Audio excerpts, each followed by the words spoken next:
Pois bem, meu querido amigo, minha querida amiga, chegou agora o momento de juntos estudarmos a Bíblia aqui no programa Encontra com a Vida.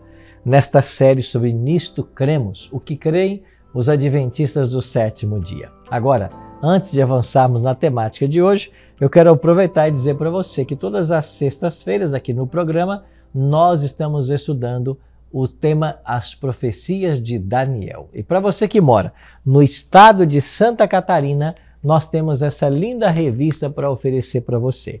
Nessa revista você vai ter todos os temas que estamos estudando aqui no programa às sextas-feiras. Para você solicitá-la é muito simples. Você pode entrar agora em nosso site e pedir pelo site. Nosso site é encontrocomavida.tv. Acesse o site, coloque os seus dados e nós iremos mandar para a sua casa a revista. Ou então peça pelo nosso WhatsApp. 48 3281 3075. Repetindo, 48 3281 3075. Esse é o número de WhatsApp para você solicitar. Para você que mora fora do estado de Santa Catarina, a gente pode mandar o arquivo digital para você, a revista em PDF. Você peça pelo WhatsApp que a gente encaminha o link para você fazer o download, tá bem? E eu tenho agora mais convites a fazer para você. Todas as manhãs de sábado, num espaço Novo Tempo perto de você, essa mesma temática de Daniel está sendo estudada.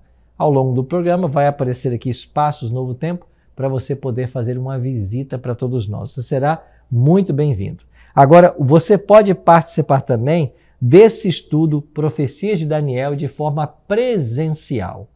Eu estou todos os domingos na Igreja Adventista Central de Tubarão. Anota o endereço, Rua Luiz Martins Colasso, 570. Repetindo, Rua Luiz Martins Colasso, 570. Todos os domingos às 8 da noite eu estarei lá. A nossa igreja fica ao lado do Colégio Adventista. Bem simples de você poder ali chegar. E todas as quartas-feiras eu estou na Igreja Adventista do Perequê. Então você da região de Porto Belo, Itapema, todas as quartas, 8 da noite, eu estou na Igreja Adventista do Perequê. Nosso endereço, Rua Olinda Peixoto, 611. Rua Olinda Peixoto, 611. Toda quarta, 8 da noite, você é o meu convidado para essa programação, tá bom? Você pode fazer a sua inscrição tanto para Tubarão quanto para o Perequê no nosso site, encontrocomavida.tv. Você vai ter lá participar do estudo presencial. Clica ali, coloca ali os seus dados, seu e-mail, e nós vamos enviar para o seu e-mail um QR Code, que vai ser o seu ingresso na entrada do evento. Caso você não consiga por algum problema, não tem dificuldade. Vá para o evento e lá na recepção você faz então a sua inscrição. Combinado? Pois bem, pega a sua Bíblia agora e nós vamos avançar com o tema Nisto Cremos. Hoje chegamos então ao nosso 23º encontro e hoje vamos aprender sobre o ministério de Cristo no santuário celestial. O que a Bíblia tem a nos ensinar sobre esse assunto? Antes, porém, vamos orar? Pai Celeste, graças te rendemos por estarmos reunidos mais uma vez para estudarmos a Tua Palavra. Que o Teu bom e Santo Espírito nos acompanhe agora e nos ajude a compreender a Tua vontade para a nossa vida. Oramos em nome de Cristo. Amém. Muito obrigado, amigo, por ter orado comigo. Vamos então avançar nesse tema tão especial. Em toda a sua extensão, as Escrituras presumem a existência de um templo ou santuário celestial. As Escrituras apresentam o santuário celestial como um lugar efetivamente existente, não como uma metáfora ou abstração. Então, a primeira coisa que tem que ficar claro para nós hoje é que não é uma metáfora o santuário, não é uma abstração, é um lugar real. A Bíblia, em todas as suas partes, fala do tema do santuário. Aliás, é um dos temas mais predominantes da Bíblia. E quando Deus manda Moisés construir um santuário na terra, nós veremos isso hoje com mais detalhes, Deus diz claramente para Moisés, em Êxodo 25:40, que ele deveria construir na terra um santuário, mas um modelo seria mostrado para ele. Esse modelo seria o santuário celestial. Então há um santuário no céu. Através de símbolos e rituais, Deus propôs, por meio desse evangelho parábola, focalizar a fé de Israel no sacrifício e ministério sacerdotal do Redentor do mundo, o Cordeiro de Deus. Então, todas as pessoas que viveram no Antigo Testamento, elas tiveram contato com o tabernáculo, com a tenda móvel que Moisés construiu, outros tiveram contatos com o Templo de Salomão, e através dos rituais e festas e cerimônias que lá aconteciam, o povo aprendia sobre o Evangelho. Então tem que ficar claro para todos nós que Deus não tem duas formas de salvar o ser humano. Deus só tem uma forma, e é através de Jesus Cristo. Todos os animais que eram no santuário sacrificados, eles apontavam para Jesus. Também no santuário trabalhava o sacerdote e o sumo sacerdote. E esses oficiais, o seu ministério, também apontava para o ministério de Cristo no futuro. É por isso que tudo que acontecia aqui na terra prefigurava eventos de maior importância. E nós vamos entender que há um santuário no céu, e assim como aqui na terra havia a ministração sacerdotal e sumo sacerdotal, Cristo um dia também faria esse mesmo papel no santuário celestial.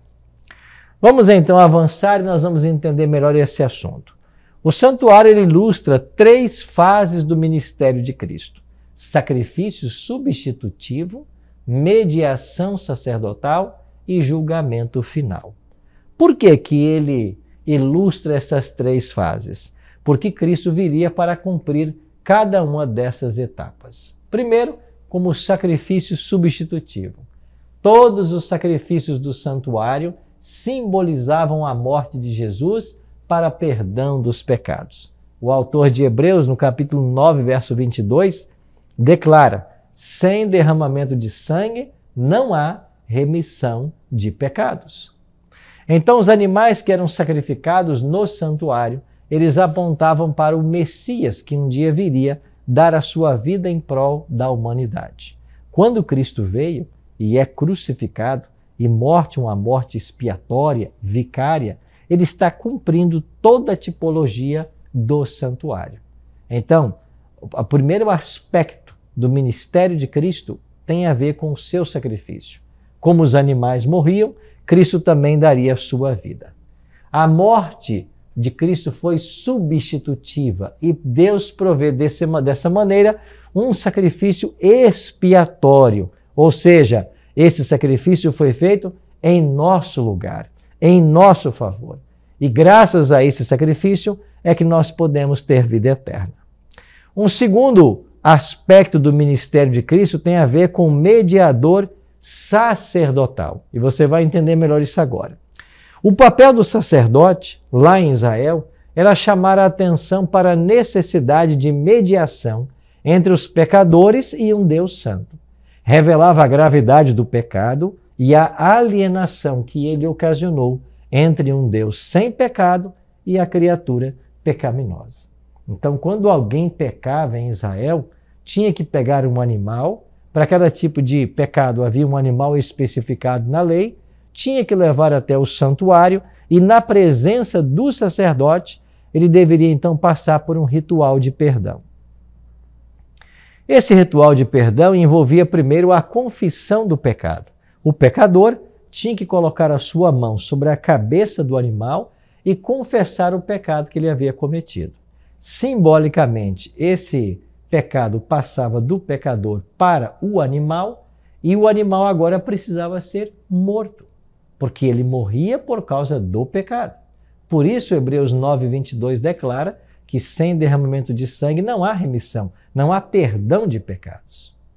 Agora, o sacerdote auxiliava o pecador em todo este ritual. E depois, com o sangue desse animal morto, ele então entrava no santo e lá ele levava para fazer a expiação pelo pecado daquele israelita que viera a confessar o seu pecado. Então, nesta fase, o sacerdote era um advogado, era um mediador. O perdão vem de Deus e era através do sacerdote. Se Cristo deveria cumprir o papel tipológico desse sacerdócio, quer dizer que em algum momento ele começaria a sua mediação sacerdotal. Assim, com a morte expiatória de Cristo, ele reconciliou o mundo com Deus. Assim, a sua mediação ou aplicação dos méritos da sua vida sem pecado e morte substitutiva faz da reconciliação ou expiação com Deus uma realidade pessoal para o crente. Vou tentar ser mais claro para você. A morte de Cristo na cruz foi toda suficiente para salvar qualquer pecador. O sacrifício de Cristo foi perfeito. E graças a esse perfeito sacrifício, nós podemos ter vida e vida eterna. Agora, não é porque Jesus foi sacrificado que todas as pessoas automaticamente já estão salvas. Cristo foi sacrificado, Cristo deu sua vida para que todos nós pudéssemos ter direito à salvação. Mas, finalmente, quem é que vai ser salvo? Aqueles que aceitam a graça de Cristo. Aqueles que o aceitam como Salvador pessoal, como Senhor de suas vidas. Então, o que Jesus está fazendo nesse exato momento? Ele está no santuário celestial, aplicando os méritos da sua morte expiatória para todo aquele que deseja. Então, se na cruz ele conquistou o direito de nos salvar, é no santuário, atuando como sacerdote, que ele aplica os méritos da sua morte expiatória para todo aquele que crê. Então, esse ministério de Cristo de aplicar os méritos de sua morte ao pecador penitente, ele é necessário nesse processo de salvação. Então, Cristo hoje desempenha esse papel. Isso quer dizer que, como mediador sacerdotal, ele está no lugar santo, porque aqui na terra o sacerdote atuava no lugar santo do santuário. O ministério sacerdotal no lugar santo do santuário poderia ser caracterizado como um ministério de intercessão, perdão, reconciliação e restauração, pois é tudo isso precisamente que Jesus está fazendo nesse exato momento. Então, nós temos, através do ministério sacerdotal de Cristo, o privilégio do perdão. É por isso que João, o apóstolo do amor, no capítulo 2, verso 1 da sua carta, diz assim: Filhinhos meus, estas coisas vos escrevo para que não pequeis. Se todavia alguém pecar, nós temos um advogado junto ao Pai, Jesus Cristo, o justo. Então, João está falando do ofício sacerdotal de Cristo. E quando João escreve essas palavras, Jesus já está no santuário celestial, para onde foi desde a ascensão, e já está atuando como sacerdote, pois esta mediação sacerdotal começou no ano 31, quando Jesus ascendeu aos céus. Agora teria uma outra fase pela qual Jesus ainda passaria. É a terceira fase desse ministério de Cristo, que tem a ver com o julgamento final.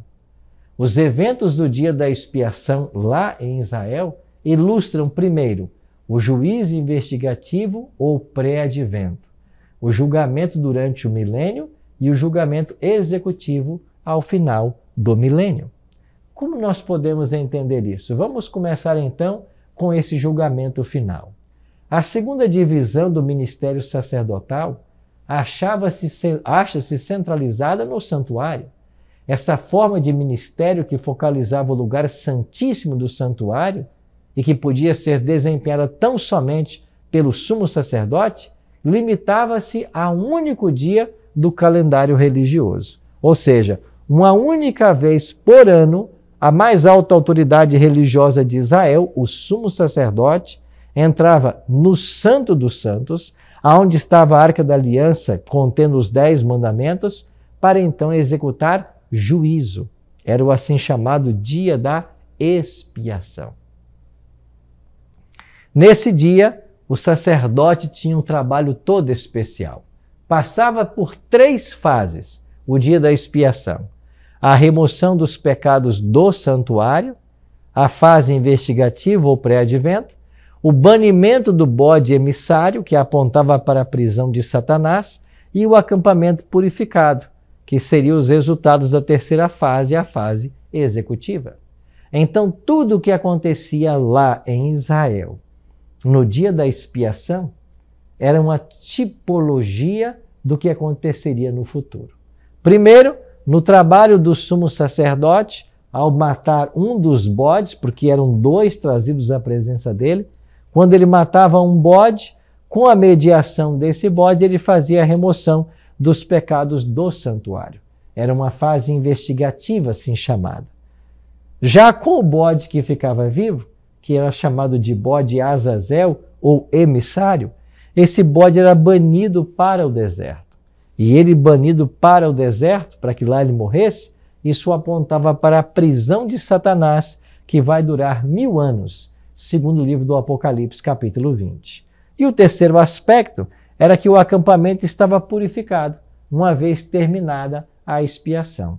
Esta purificação do acampamento aponta para o juízo executivo, quando finalmente fogo vai descer dos céus, destruir Satanás, seus anjos e todos os ímpios. Esse mesmo fogo que vai destruir o mal vai purificar o nosso planeta. E ele agora será a morada de todos os salvos por toda a eternidade. Então você percebe como que Jesus, nessa fase de juiz, de julgamento, ele cumpre toda a tipologia? Agora a profecia das 70 semanas, lá em Daniel capítulo 9, apontava para a inauguração do ministério sacerdotal de Cristo no santuário celestial. Cristo então iniciou seu ministério como nosso sumo sacerdote e intercessor.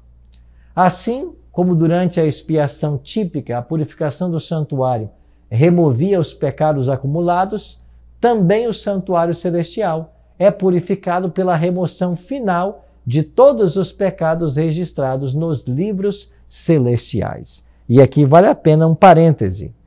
O santuário celestial tem que ser purificado? Por quê? Existe pecado no céu? Não. O que é purificado no santuário celestial são os registros de pecado.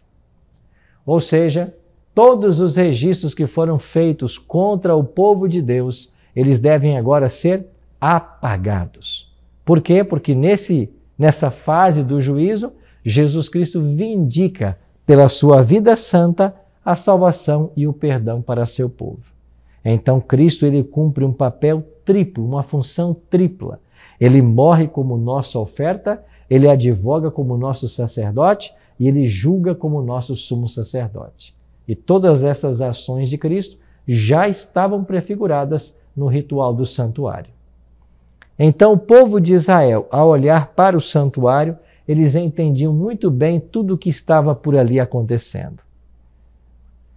O santuário celestial então passaria por uma purificação.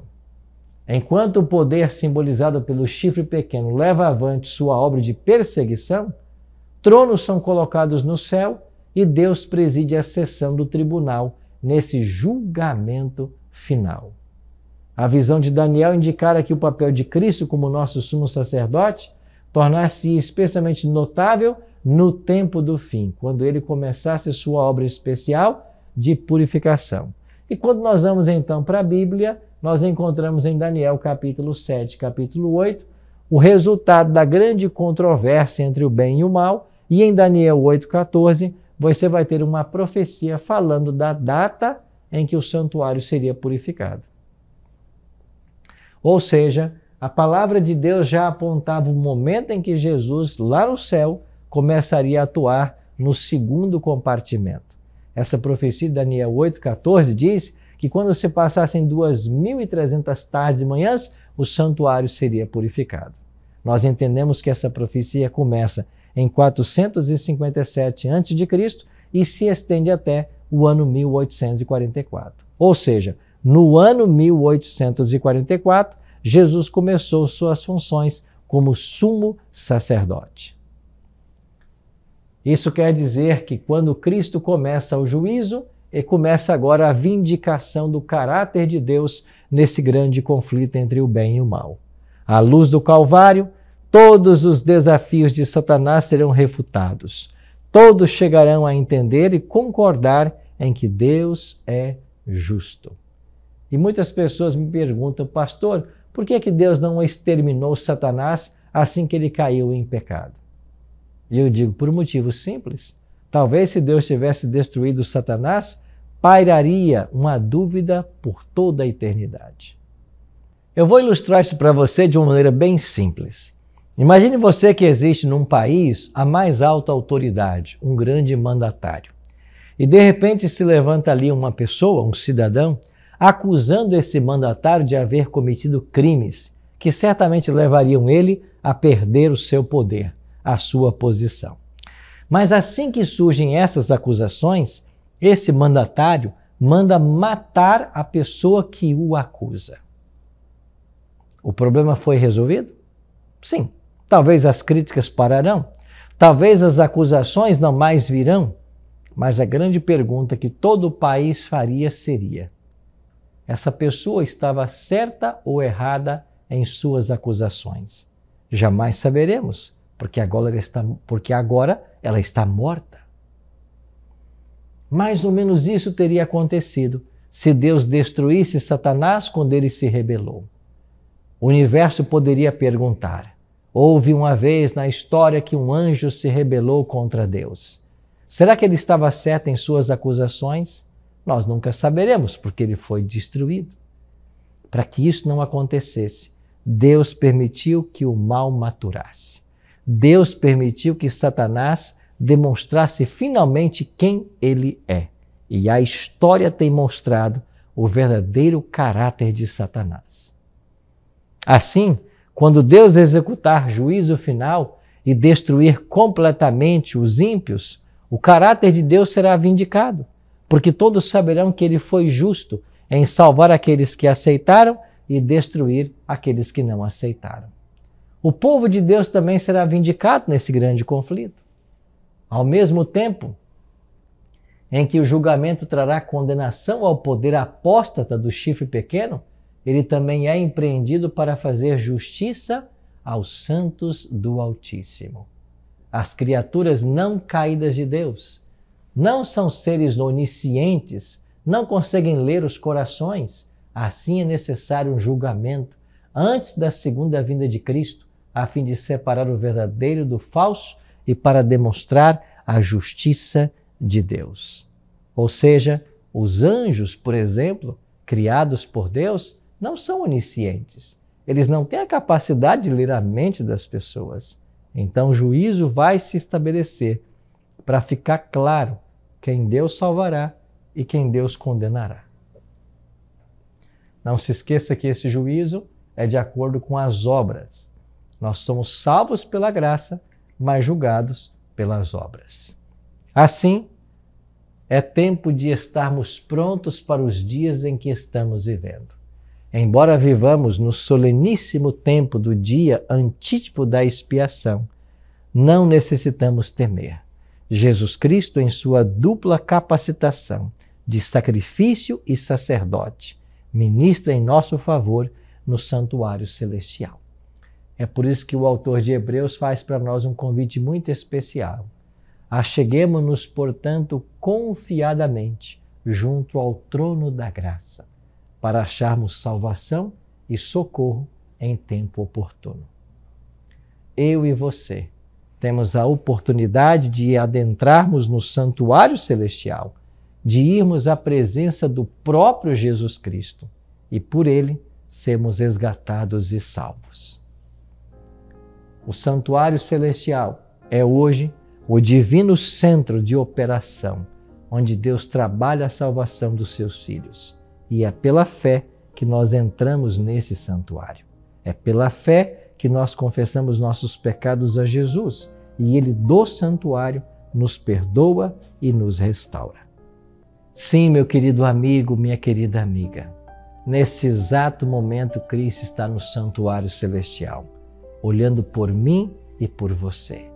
Em todo instante, nós podemos, pela fé, irmos a esse santuário e com ousadia irmos na presença do próprio Deus, pois Cristo, por sua vida santa e morte vicária, abriu um caminho em direção ao céu.